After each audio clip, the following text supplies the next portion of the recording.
누가복음 2장 25절부터 38절까지의 말씀입니다. 예루살렘에 시몬이라 하는 사람이 있으니 이 사람은 의롭고 경건하여 이스라엘의 위로를 기다리는 자라. 성령이 그 위에 계시더라. 그가 주의 그리스도를 보기 전에는 죽지 아니하리라는 성령의 지시를 받았더니 성령의 감동으로 성전에 들어가매 마침 부모가 율법의 관례대로 행하고자 하여 그 아기 예수를 데리고 오는지라. 시므온이 아기를 안고 하나님을 찬송하여 이르되 주제여, 이제는 말씀하신 대로 종을 평안히 놓아주시는도다. 내 눈이 주의 구원을 보았사오니 이는 만민 앞에 예비하신 것이요 이방을 비추는 빛이요 주의 백성 이스라엘의 영광이니이다. 하니 그의 부모가 그에 대한 말들을 놀랍게 여기더라. 시므온이 그들에게 축복하고 그의 어머니 마리아에게 말하여 이르되 보라, 이는 이스라엘 중 많은 사람을 패하거나 흥하게 하며 비방을 받는 표적이 되기 위하여 세움을 받았고 또 칼이 내 마음을 찌르듯 하리니 이는 여러 사람의 마음의 생각을 드러내려 함이니라 하더라. 또 아셀 지파 바누엘의 딸 안나라 하는 선지자가 있어 나이가 매우 많았더라.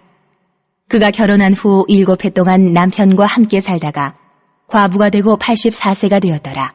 이 사람이 성전을 떠나지 아니하고 주야로 금식하며 기도함으로 섬기더니 마침 이때에 나와서 하나님께 감사하고 예루살렘의 속량을 바라는 모든 사람에게 그에 대하여 말하니라. 여러분 낚시를 좋아하십니까?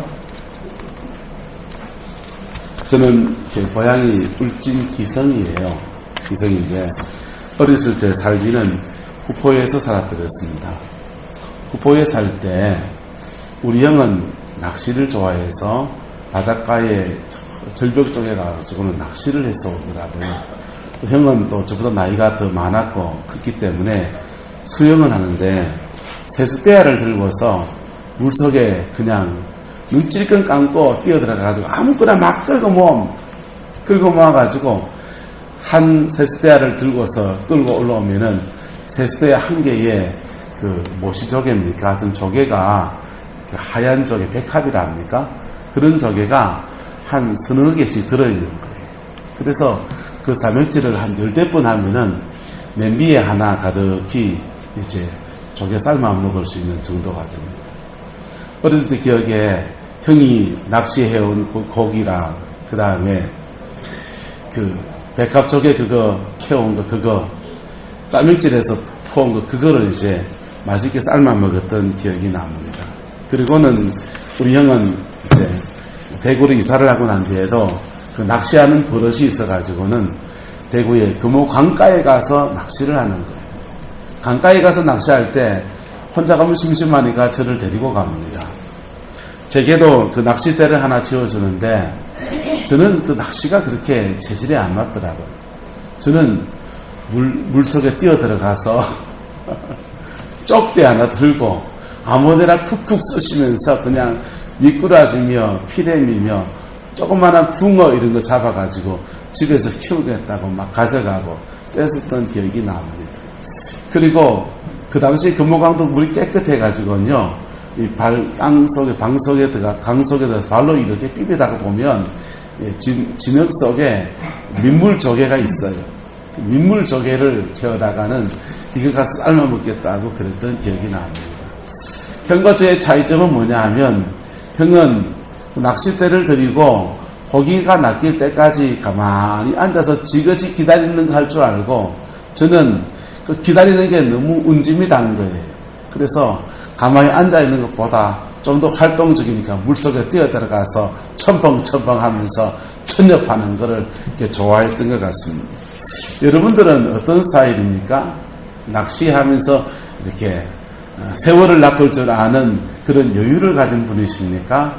아니면 천엽하듯이 물속에 뛰어들어야 되는 그런 스타일이십니까? 관심이 없으십니까? 낚시에? 사람의 성격은 이렇게 다르지요. 자, 그래서 이 다른 모습들이 신앙에도 이렇게 나타날 때가 있습니다. 신앙생활 하면서는 죄송하게도 끊임없이 신앙의 삶은 따라합시다. 하나님의 때를 기다려야 합니다. 신앙생활은 뭐냐 하면은 내가 그냥 고기를 잡고 싶다고 천옆에서 뛰어들어서 막 첨벙첨벙 할 수 있는 게 아니고, 신앙생활은 내 성격이 어떻든 관계없이 하나님의 때에 기다려야 되는 거예요. 기다림을 알지 못하면 스스로 열심히 수고했던 것들을 무너뜨려 버리곤 합니다. 바로 하나님의 때, 이것을 헬라어로는 카이로스라 그래요. 카이로스와 헬라어로 시간이란 말을 카이로스와 크로노스 두 가지 단어를 사용하는데, 카이로스는 이렇게 그냥 흘러가는 시간을 크로노스라 그러고요. 카이로스는 아주 의미 있게 딱 뭔가 이루어지는 시간을 카이로스라고 합니다. 이 카이로스는 때가 있는 거예요. 하나님의 때가 오는 것입니다. 할렐루야. 근데 그때도 그냥 주어지는 게 아니라 그 때가 왔을 때에 준비하고 있는 자에게 그때는 축복으로 다가오는 것입니다. 할렐루야. 그때까지 뭐 해야 됩니까? 카이로스 올 때까지 인내하고 기다리고 준비하고 이런 때로 살아가는 것입니다. 이 때를 맞추지 못하면 사람은 하나님의 때에 앞서 뛰어들게 됩니다. 물속에 뛰어드는 저같이 성격이 좀 급한 사람들은 하나님의 때가 오기 전에 그냥 엄벙덤벙 하는, 그럼 어째 됩니까? 정말 물고기가 와야 될 그때, 정말 하나님의 때가 올 그때를 이렇게 흐트러버리게 되는 수가 생기는 것이죠. 또 어떤 사람들은요, 마냥 하염없이 기다리기도 합니다. 여러분, 하염없이 기다리면 됩니까? 그것도 안 돼요. 하나님의 때는 준비하고 있는 자의 것입니다. 할렐루야. 그래서 자기가 얼마나 그것이 준비되어 있느냐에 따라서 그때에 하나님이 들어서기도 하고, 그 사람을 통해서 이 땅에 축복을 끌어내기도 하고, 그 교회를 통해서 하나님의 역사가 이루어지기도 하는 것입니다. 그래서 이 때를 맞추는 것, 하나님의 때와 나의 때를 맞추는 것, 이것은 사람의 성격마다 다른 것입니다. 저는 제 인생의 시간표를 두고서 늘 이렇게 되뇌입니다. 저는 이렇게 생각합니다. 하나님의 시간은 나의 때보다 한 2박자 늦다라고 생각합니다. 왜요? 저는 뭐하기 때문에? 성정이 급한 성격이기 때문에. 가만히 보면 무사태평, 전하태평, 만사태평 같죠? 제 정말 성질이 급해요, 사실은. 활동적이고요. 그래서 제게는 이 기다림이라는 것이 사실 어려운 겁니다. 그런데 믿음의 삶을 살아가면서 주를 섬겨 살면서 이것을 기다리는 것들을 실패하는 내 인생의 경험을 통해서 저는 하나님의 때는 나의 때보다 한 2박자 늦다. 그래서 내가 생각하는 때보다 한 2박자 늦추면 하나님의 때가 저한테 딱 맞더라고요. 무슨 말 이해가 되길 축복합니다. 여기 있는 분들 중에 어떤 분들은 하나님의 때를 맞추려면 하나님의 때는 나보다 2박자 빠르다, 이렇게 해야 될 사람도 있을 거예요. 어떤 분들은요, 하나님의 때가 뭔지도 몰라, 이런 분도 계실지 몰라요. 여러분, 때를 분별할 수 있기를 예수님 이름으로 축복합니다. 그 때를 분별해 가면서 차근차근 준비한 사람들에게 그때는, 하나님의 때는 그에게 축복으로 다가오게 되는 것입니다. 예수님의 초림의 때에 예수님을 영접하고 맞이하고 하나님의 영광을 경험한 사람들이 있었습니다. 그런데 예수님의 초림의 때에 하나님이 그렇게 주신 축복의 때를 그냥 그 기회를 박차버리고 그냥 밖으로 엎어버리듯이 죄된 삶을 살아가는 수많은 사람들도 또한 존재했다는 것입니다. 여러분, 우리는 예수님의 재림을 기다리는 또한 기다리는 사람입니다. 어떻게 기다려야 합니까? 이 초림의 모습들 속에서 교훈을 받을 수 있기를 주님의 이름으로 축복합니다. 또한 우리는 우리 인생에 기도한 것이 있다면 그 기도가 응답이 될 때까지 뭐 해야 됩니까? 기다려야 돼요. 한번 따라합시다. 기도하고 기대하며 기다리자. 여러분, 기도에는 3기가 필요합니다. 예?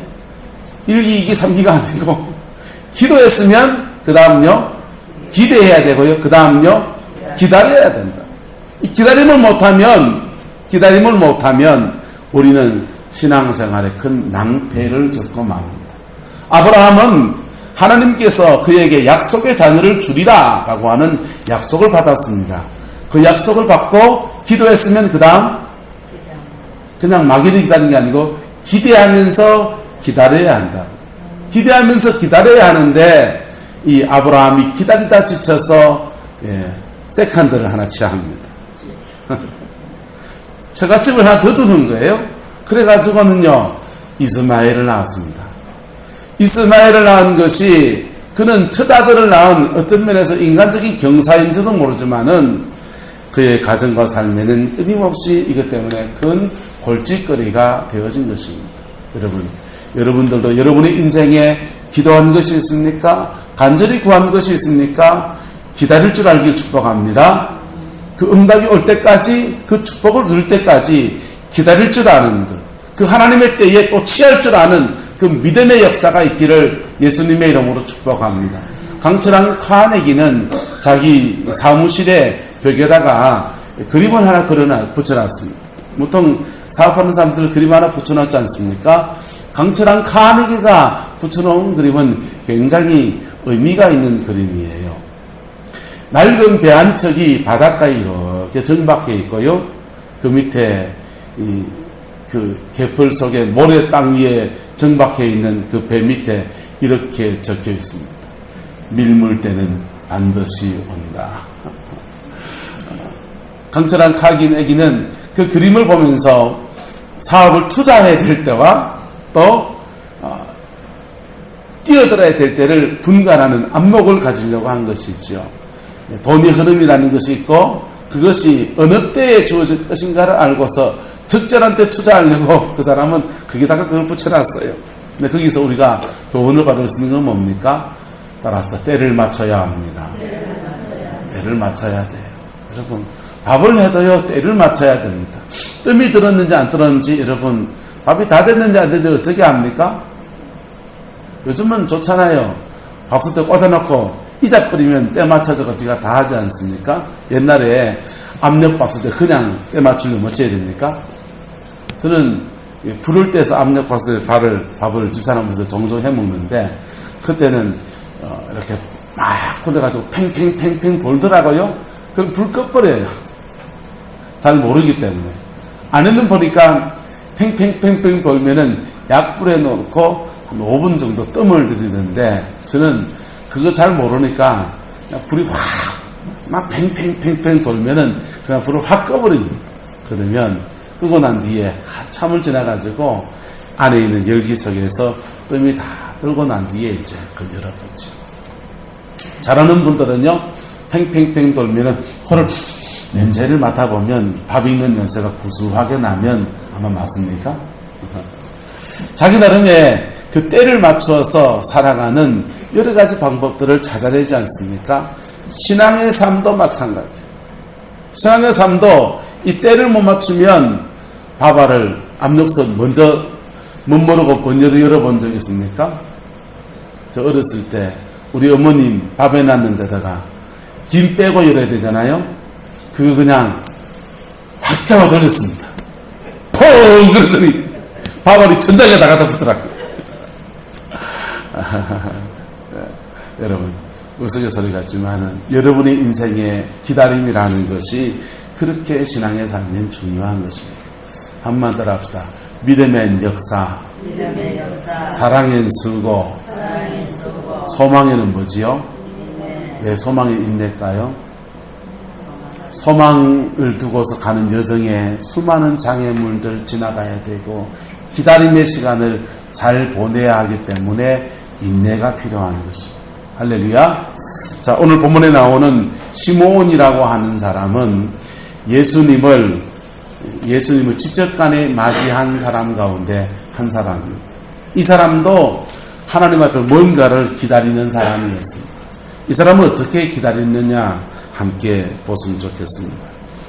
시므온이라는 사람이 있으니 25절에 예루살렘에 시므온이라는 사람이 있으니 이 사람은 뭐 한다 삽니까?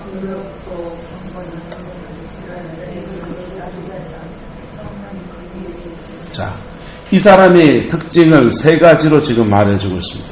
의롭고 경건하다. 그의 존재가 의롭고 경건하다.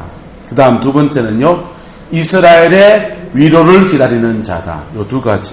그 다음요, 그것을 다른 사람들 인정하고 자기도 하나님 앞에 은혜로 알고, 그 다음 세 번째는요, 하나님이 그 사람을 보증해 주셔서 뭐가 함께 하더라?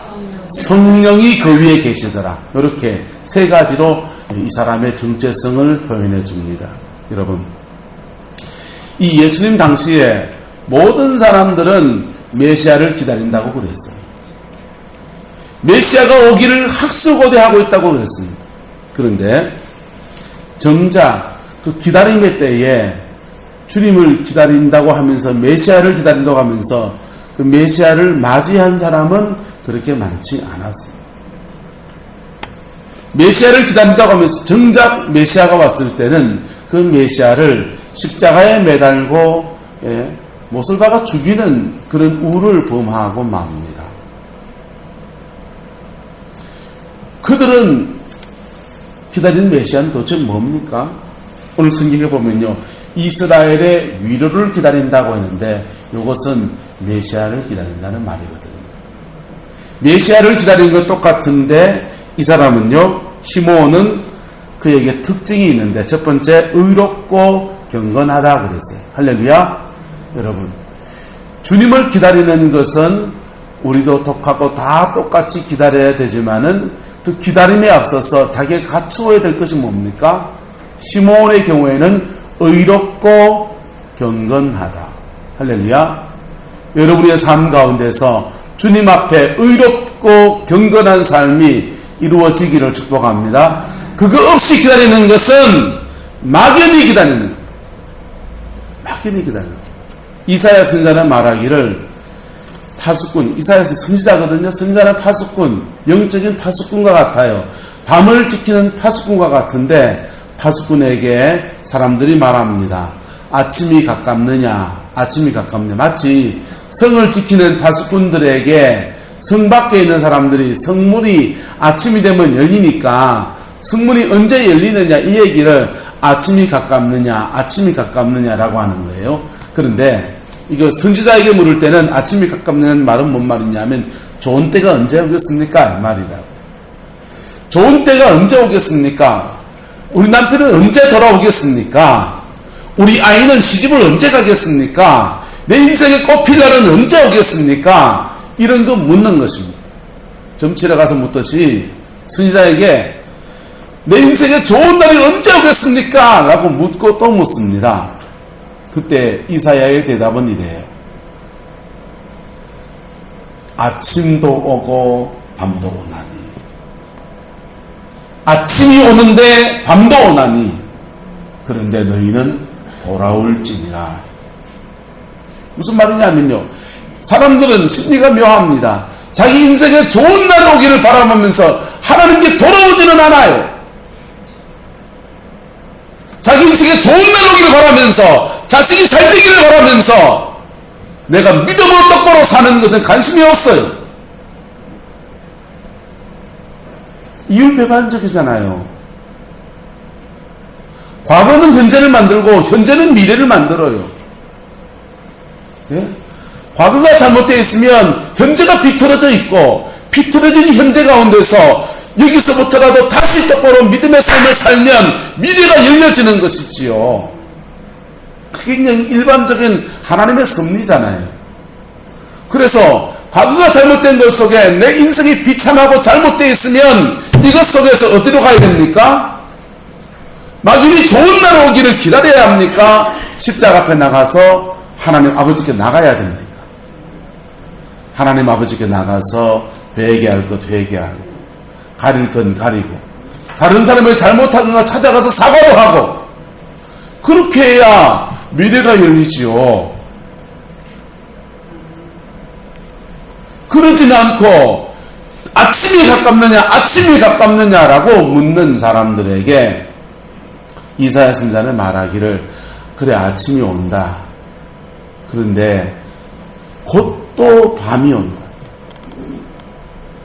인생은 자기 인생을 정리하지 않고 사는 사람은 아침이 와도 곧 밤이 오고요. 밤이 와도 또 괴로우니까 기도하면 또 아침 주시고요. 엎치락뒤치락 이게 반복이 된단 말이에요. 그런데 이사야서는 정말 아침을 맞기 원하느냐, 정말 네 인생에 좋은 날을 만나기 원하느냐, 그러면 여호와께로 돌아오라는 것입니다. 할렐루야. 여호와께 돌아오는 저와 여러분 되기를 축복합니다. 안 믿는 사람들이 그래 말합니다. 아이고, 내 담배 끊으면 교회 나가죠. 내 술 끊고 교회를 가죠. 여러분, 술 끊고 어째 교회로 옵니까? 신앙생활 하다 보면 끊어지는 것이죠. 어릴 때 아버님이 학교 선생님이신데 형님이랑 저랑 동생이랑 삼형제를 데리고서 가끔씩 목간을 가기를 좋아하시는 거예요. 근데 목간을 가면 그때 제가 초등학교 4학년, 5학년 때쯤 됐는데 제가 목간을 가서 목욕을 하면 국수가 나오는 거예요. 국수가 뭔지 아시죠? 아니, 내가 밀면은 국수, 안 나오던 국수가 우리 아버지가 이거 떼수건 들고 이거 민 떼면은 국수가 줄줄줄줄 내려오는 거예요.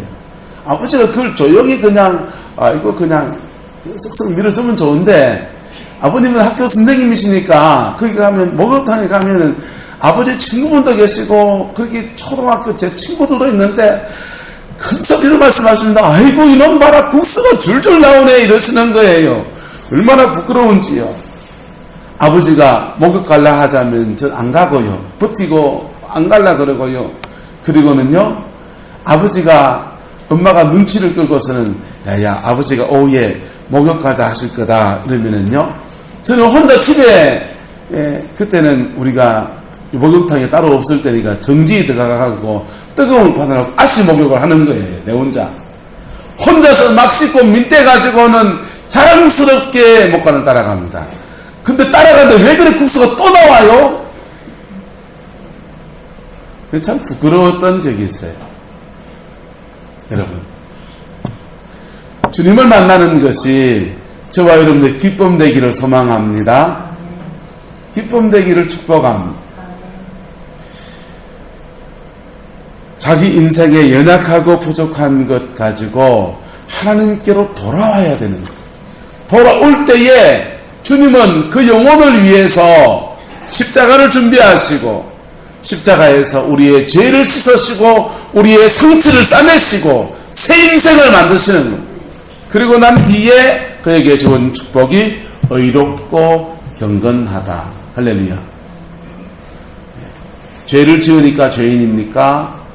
아니면 죄인이니까 죄를 짓습니까? 저와 여러분은 다 죄인이에요. 죄인이니까 죄를 짓고요. 그 죄인인 삶을 버리려고 하면 주님 앞에 돌아와야 되는 거죠. 주님 앞에 돌아와서 자신의 죄를 정결하게 하고 그리고 세상 속에 살아갈 때에 그 사람을 향해서 사람들은 의롭고 경건하다 이렇게 말하는 것입니다. 그리고 이 시몬을 특징 지는 또 하나의 단어는 성령이 어디에 계시더라요? 그 위에 계시더라. 할렐루야. 지금 성령님은 어디 계십니까? 여러분 위에 계십니까? 여러분 안에 계십니까? 이 시몬보다 더 큰 축복을 받은 자가 바로 저와 여러분들입니다. 시몬은 성령님이 의롭고 경건하고 기도하고 하나님의 얼굴을 구하는 사람인데 성령님이 그 머리 위에 계신 분이고 저와 여러분들은요 성령님 어디 계신다고요? 우리 안에 계시고 할렐루야. 차이를 알겠습니까? 왜 우리 안에 계십니까? 예수님이 십자가에 죽으시고 부활하셔서 우리의 모든 죄를 사시는 그 역사가 구속의 역사가 일어났기 때문에 우리 안에 계시는 거예요. 바로 이 시몬이 초림의 예수를 맞이할 수 있는 축복의 비결은 뭐냐? 의롭고 경건하고 이스라엘의 위로를 기다리는 자고 성령이 그 위에 계시는 자였는데 우리는요 의롭고 경건하고 또 예수님의 재림을 기다리는 자고 성령이 그 사람 안에 계시더라. 할렐루야. 이 복이 있기를 축복합니다. 이런 사람이 예수를 맞이하는 거예요. 여러분 성령님이 여러분 안에 계시는 거 느낍니까? 막연하게 그냥 성령이 내 안에 계신다 그래 믿어라. 믿는 겁니까? 여러분, 성령의 임재를 성령을 진짜 받은 사람은 본인이 알아요. 본인이 안다고요. 내 안에 계신지 안 계신지 안다고요. 그래서 사도 바울은 말하기를 너희 안에 하나님의 영이 없으면 너희는 하나님의 사람이 아니라는, 너희가 믿음에 서 있는가 너희 자신을 확정하고 시험해 봐라. 너희 속에 하나님의 영, 그리스도의 영이 계시지 않으면 너희는 버림받은 자라는 거예요. 여러분, 교회 안에 앉아있다고 구원받는 사람이 아니에요. 어떤 성경의 교리를 믿고 있다고 구원받는 건 아니에요. 내 영혼이 거듭나야 합니다. 거듭나야 합니다. 거듭난 사람이 내가 어떻게 구원을 받았을까 연구해서 어떤 교리를 만들어내요. 예? 내가 어떻게 죄인이 구원을 받았는가를 말씀을 살피고 하면서 이런 교리도 만들고 저런 교리도 만들어요. 근데 중생도 하는 사람이 어떤 교리를 붙들었으면 구원입니까? 구원 아닙니까? 그 구원 아니라고. 장로교단 교리 믿고 있으면 구원 받습니까? 아니에요. 거듭나야 구원 받습니다. 할렐루야. 거듭난 영혼 되기를 축복합니다. 자, 이렇게 시몬이 하나님 앞에 살아갑니다.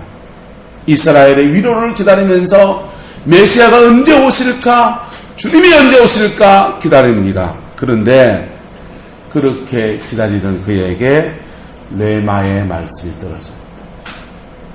26절에 그가 주의 그리스도를 보기 전에는 뭐하지 아니하리라? 죽지 아니하리라는 성령의 지시를 받았더라 그랬어요. 뭘 받았다고요? 지시, 예언을 받았단 말이에요. 여러분, 성령님의 예언은 이런 사람에게 내려올 때는 정확합니다. 그런데 존재가 이상한 사람, 어렵고 경건하고 성령의 내주하심이 없고 지멋대로 사는 사람들에게 내려진 예언은 신뢰할 수 있다 없다? 없어요. 안 믿어요. 믿지 마시기를 바랍니다. 이 레마의 음성을 이 사람은 받았습니다. 바코스는요, 그의 기다림이 점점 더 구체적이 되기 시작합니다. 그는 27절에 성령의 감동으로 성전에 들어가서 아기 예수를 만나게 됩니다. 여러분 보세요. 이 당시에 그 예수님도 난지 8일 만에 할례를 받으러 왔거든요. 할례를 받으러 왔는데 할례를 받으러 올 때에 그 아이의 속전을 드린단 말이에요. 어떤 사람은 양을 드립니다. 어떤 사람은 황소를 드립니다. 어떤 사람은 돈이 없고 가난하니까 뭘 드립니까? 비둘기 드립니다. 예수님 뭐 드렸을까요? 비둘기. 가장 가난하고 가장 연약한 사람들이 드리는 할례의 속전이 비둘기예요.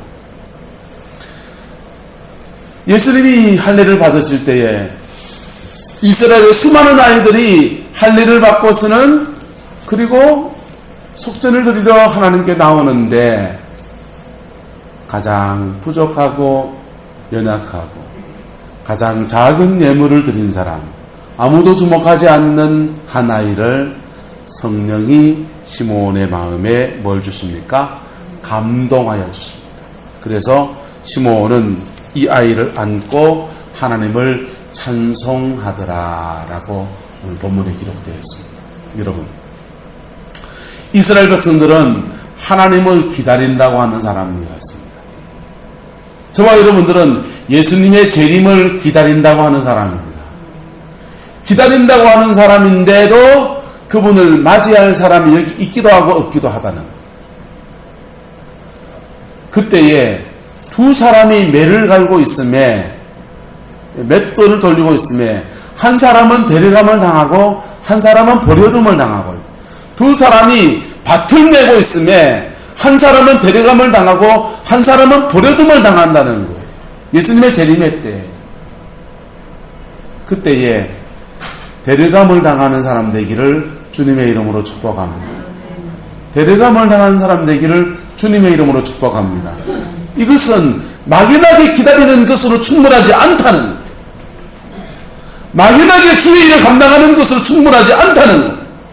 막연하게 교회에 충성 봉사하는 것으로 충분하지 않다는 겁니다. 첫 번째, 뭐 한 사람요? 의롭고 경건한 사람. 할렐루야.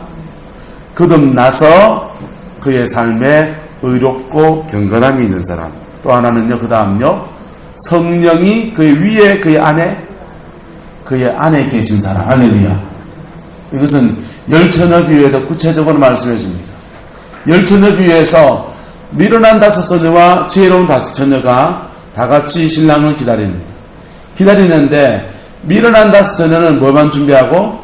덕만 준비하고, 지혜로운 5처녀는요 덕과 함께 뭘 준비하고? 기름을 준비하고. 근데 이 열처녀가 다 자기는 똑같이 자요, 안 자요? 열처녀가 신랑이 더디 오니까 다 졸며 자더라는, 다 졸며 자는데 누군가 이 열처녀를 깨우는 사람이 등장합니다. 보라, 신랑이 나다 외치기 시작하니까 기름 준비한 사람은 주님을 맞이하러 혼인잔치에 들어가고, 이 덕만 가진 사람은 잔치에 들어가지 못합니다. 그 다음 말씀이 더 심각해요. 덕만 준비한 그 사람들 흘레부터 쫓아오니까 그 잔치에 신랑이 이래 말합니다. 한번 따라합시다. 나는 너를 모른다.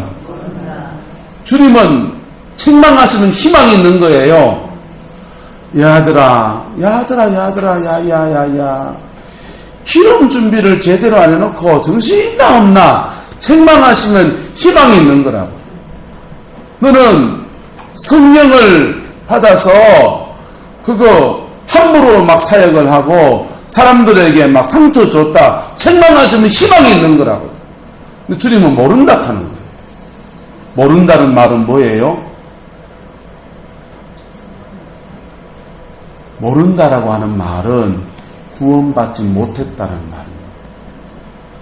성경에서 아담이 하와를 알았고 잉태하여 가인을 낳았더라 할 때 이 알았고라고 하는 단어가 야다라는 히브리어를 사용합니다. 근데 이 야다라는 단어가 또 어디에 쓰이냐 하면 요한복음 17장 5절 말씀에 영생은 유일하신 참 하나님과 그가 보내신 자 예수 그리스도를 뭐 하는 것이다? 아는 것이다.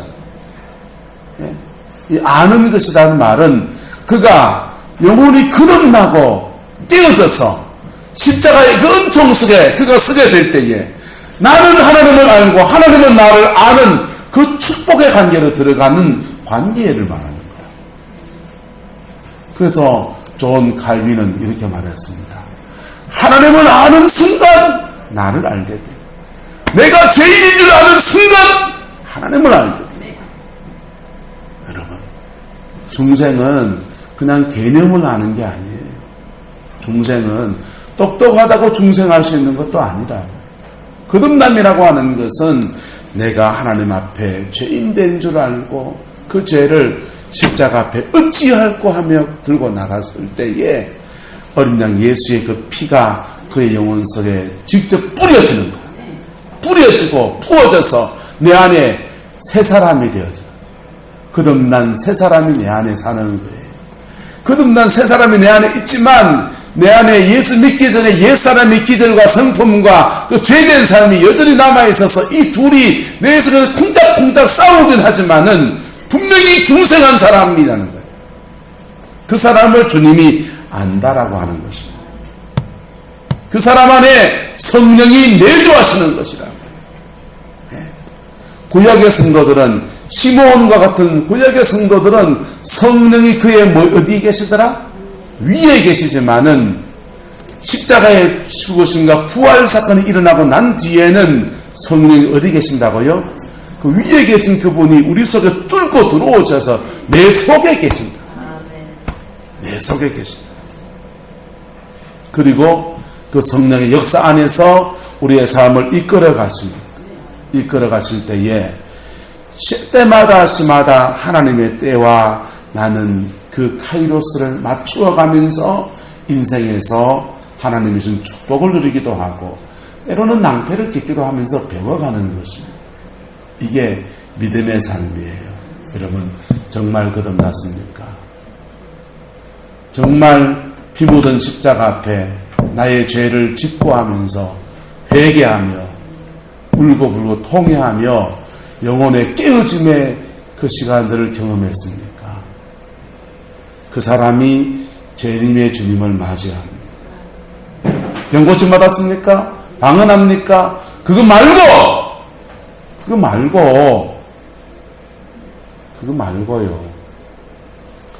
성령 안에서 영혼이 거듭났습니까? 중생했습니까? 지금 성령님이 내 안에 계십니까? 없으면 아직 깨어지지 않은 자, 중생하지 못한 자입니다. 그가 목사이든지 장로든지 권사님이든지 상관없어요. 지옥 갈 판에 그 계급장이 뭔 소용이 있어요. 영혼이 거듭나기를 축복합니다. 어떻게 거듭납니까?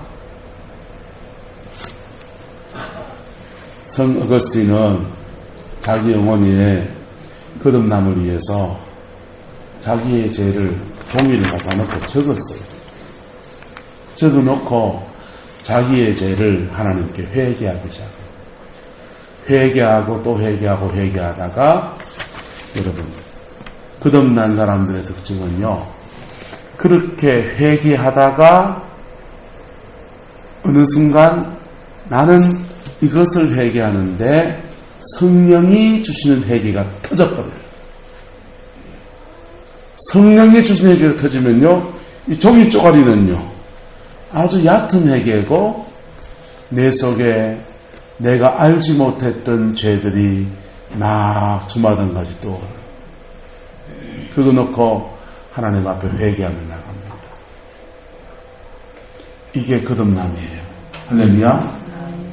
이렇게 진정한 거듭남을 경험할 때에 그 거듭남을 경험한 사람들이, 중생을 경험한 사람들이 영혼의 깨끗함을 경험하는데요, 어떤 사람들은 그 깨끗함을 경험하는 게 한 달간 깨끗함을 경험하는 사람도 있어요. 이 땅을 사는데 영혼이 깨끗함을 경험해요. 어떤 분 일주일도 경험해요. 저는 해보니까 하나님의 은혜로 거듭났는데, 중생하는데 내 영혼이 진짜 깨끗함을 경험한 시간이 하루. 근데 그 깨끗함이 속된 말로 음란 죄를 짓지 않고 도둑질 안 하고 거짓말 안 하는 게 아니더라고요. 그때 그 깨끗함을 경험해 보니까 그 깨끗함은 따라서 완전한 사랑이 깨끗함입니다. 완전한 사랑이 깨끗함이에요. 윤리적인 어떤 죄를 회개하는 게서 그런 죄가 기억나지 않는 정도가 아니고 완전한 사랑이더라. 근데 하루가 지나고 나니까 다시 내 속에 그놈의 죄성이 일어나는데, 죄인의 본성을 따라서 넘어지기도 하고 쓰러지기도 하면서 지금 이 자리에 서 있습니다. 그런데 제 안에 그때 이후로 뭐가 생기느냐? 가치관이 생겼어요. 하나님이 원하시는 거룩은, 주님이 원하시는 거룩은 이 정도구나 라고 하는 기준이 생겼어요. 할렐루야. 여러분, 이 땅에서 다 죄 많은 사람들이에요. 죄 많은 사람들 중에서 주님은 그 영혼을 불러서 거듭나게 하셔서 천국을 바라보게 하신다. 천국을 바라보게 하면서 오늘 하루하루를 믿음으로 살아가게 하십니다. 근데 천국 가야 될 거 아니에요. 오늘 시몬은요, 나이가 많은 사람입니다. 늙고 나이가 많은 사람인데, 여러분들도 늙고 나이가 드셨잖아요. 천국은 가야 될 거 아니에요. 이 사람 얘기합시다. 천국은 가야 될 거 아니에요. 여러분, 천국은 가야 될 거 아니에요. 네? 우리가 신앙의 간증을 하면 어떤 사람은 병난 간증도 합니다. 어떤 사람은 은사받는 간증할 수도 있습니다. 십자가 체험의 간증입니다. 병 나은 사람은 간증은 병 들린 사람들에게 유익한 것이지요. 그러나 십자가 체험은 누구나 다 해야 합니다. 누구나 다 예외 없이 누구나 다 해야 합니다. 예배당 안에 지옥 가는 사람이 꽤 많아요. 예배당 안에서 지옥 가는 사람이 꽤 많다고. 여기 앉아있는 분들 중에서 있을 수 있다. 여러분, 정말 거듭나야 합니다.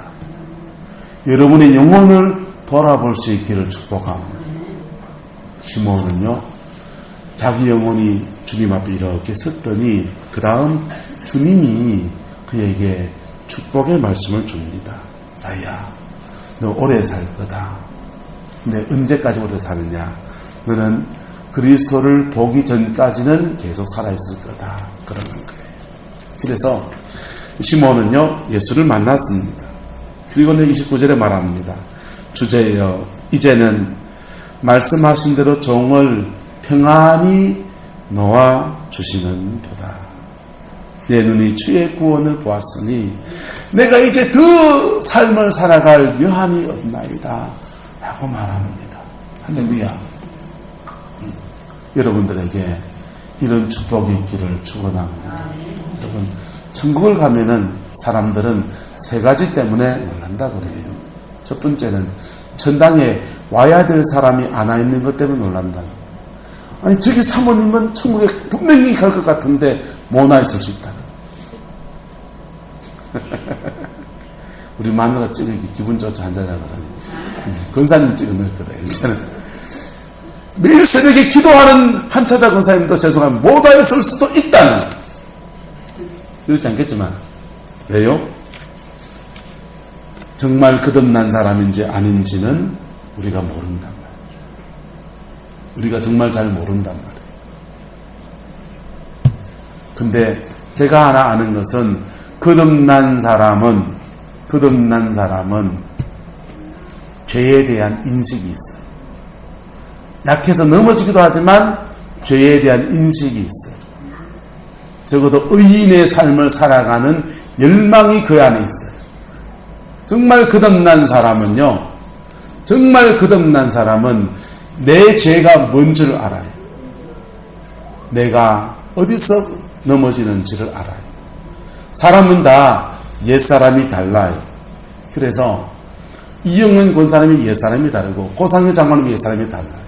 저의 옛사람이 달라요. 박은희 사모님의 옛사람이 달라요. 그래서 김원조 권사님의 옛사람이 달라요.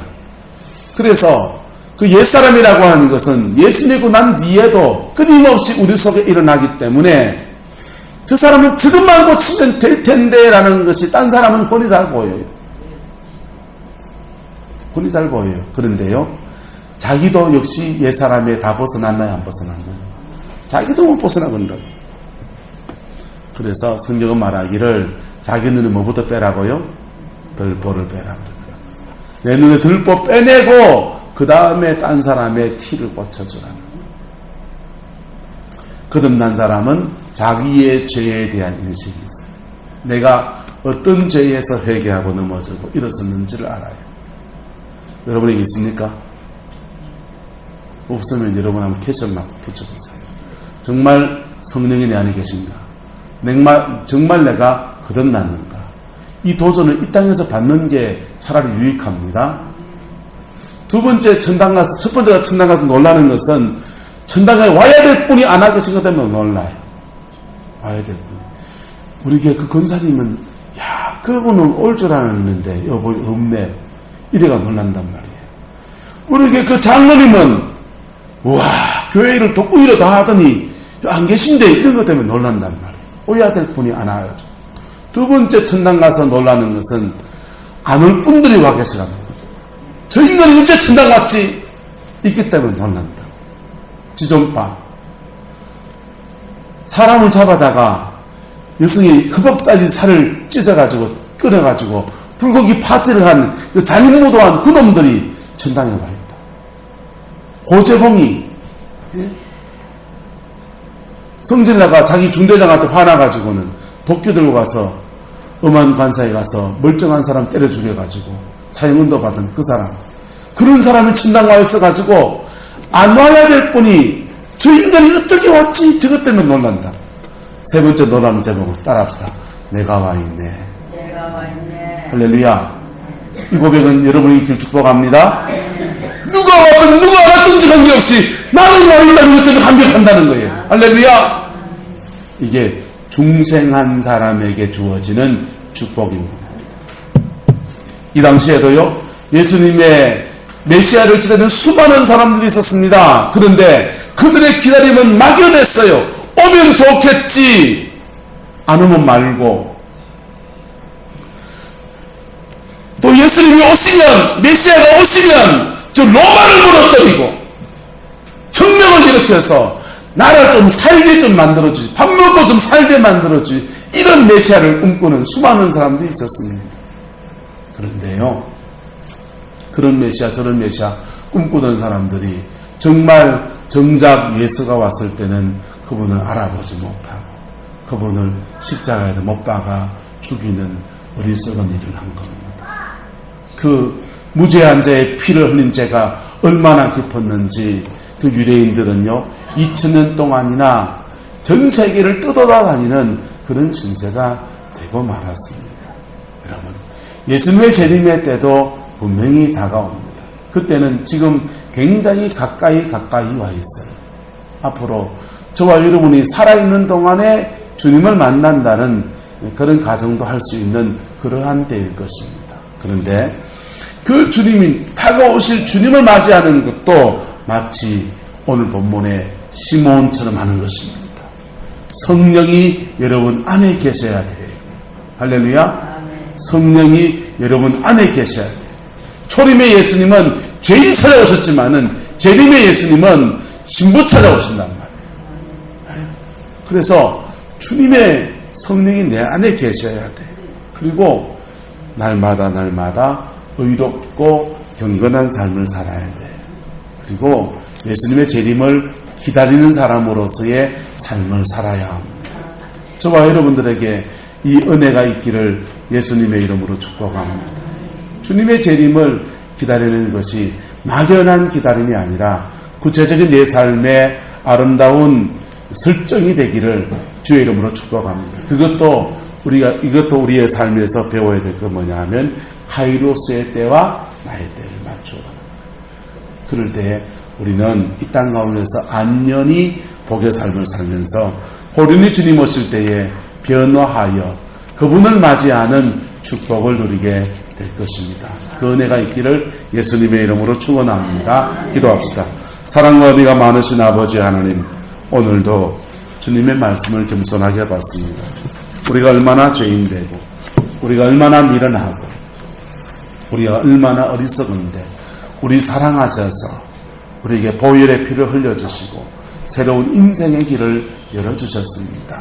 그 사랑 안에 서게 하시고 그 능력 안에 머물러 서게 하시고 그 은총 속에 온전함으로 설 수 있게 인도하여 주시옵소서. 성광에 속한 모든 권속들 다 주님 맞이할 때에 믿음의 주요 온전케 하시는 예수 그리스도를 영접하고 맞이할 수 있는 그 은혜가 있게 축복하여 주시고 우리가 목숨이 있는 이 땅을 살아가는 동안에 반드시 거듭나게 해주시옵고 성령의 인도를 따라 살아가는 것이 훈련되어지게 역사하여 주시옵소서.